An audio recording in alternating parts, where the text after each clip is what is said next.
Hey everyone, thank you for tuning in to Team for Binge YouTube page again. It is Andrew the Collector here, once again with fossils.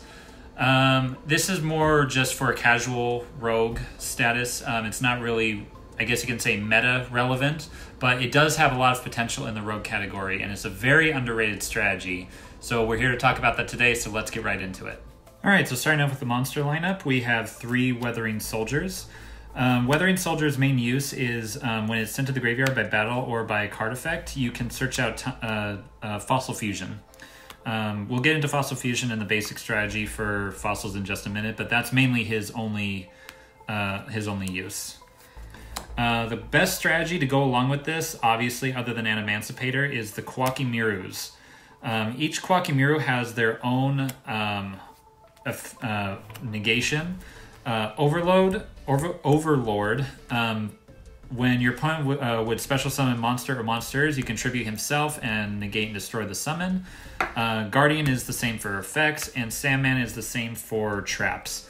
Wall is for spells, but I felt like Sandman was a lot better in this format since it's a lot more trap heavy.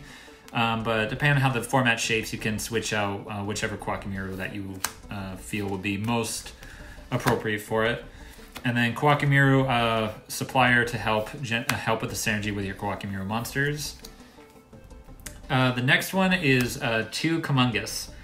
The way that the fossil strategy works is that you need your opponent's monsters in their graveyard. So obviously you need to run a Kaiju, and I felt Kumungus was the best one because it's an Earth and it works well with the synergy. Then off to the hand traps is just 3 Ash Blossom and Joyous Spring.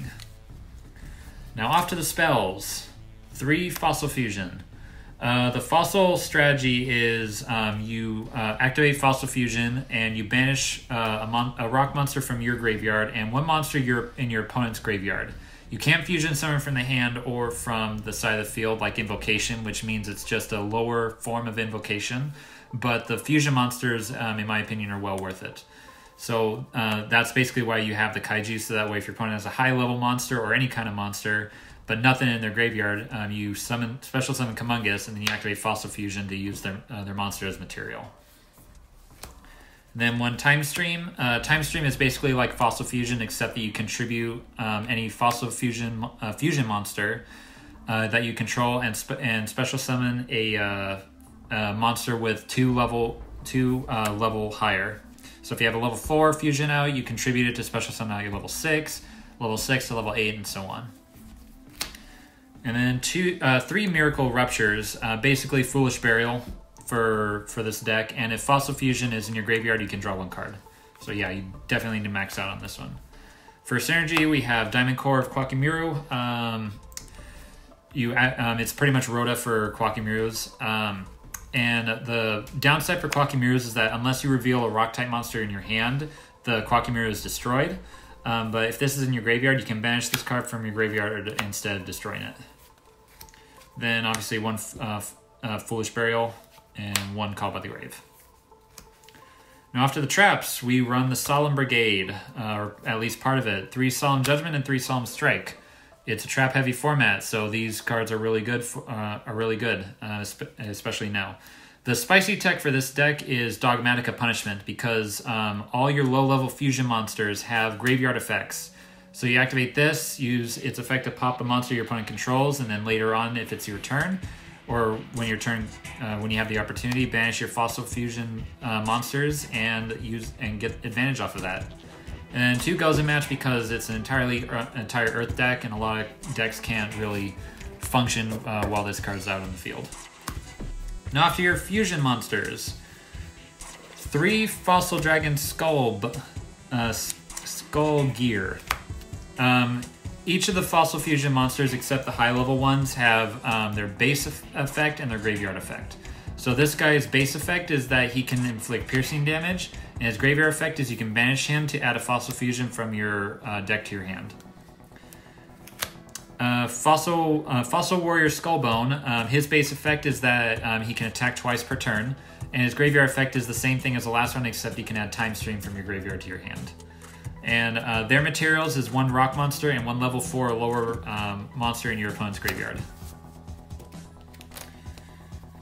Now, next is Fossil Warrior Skull Knight. Its base effect is basically a combined effect of these last two ones. It can inflict piercing, and if it destroys a monster by battle, it can attack twice in the same turn.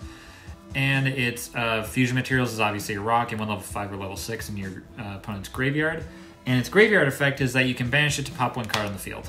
Pretty basic, and it's really good. Now off to the high level ones. These ones do not have graveyard effects. So it's 1 Skull King and 1 Fossil Dragon Skull Gygus. Forgot his name there for a minute. Their base effects are Skull Knight is basically kind of like DD Crow, except you can special summon a monster from their graveyard to your side of the field, which is basically a quick effect, if I'm not mistaken. Yeah, and he also does piercing damage. Skull Gygus effect is that when you declare an attack, you can switch the attack and defense of stats of your opponent's monsters, and it can inflict piercing damage, and it does double damage, and it's 3,500 attack, so he's basically probably going to be your best win condition. Best win condition for aggro, probably best win condition for control, I would say. And their materials are obviously 1 rock monster and 1 level 7 or higher monster in your opponent in your opponent's graveyard. And since it's an Earth deck, 2 Mrs. Radiant. These are 2 extra slots. You can fill them with whatever you want, but I felt Mrs. Radiant was best since, you know, we could always use extra attack for our Earth type monsters. And that's basically it. No side deck. You can basically fill the side deck with anything that you want depending on the format. But yeah, hope you guys enjoyed this. If you want to see a updated build for John the Fool's Fossil Adamantimators, comment down below and we'll get that started for you. Anyway, like, comment, subscribe, hit that bell for notifications, and we will catch you guys later.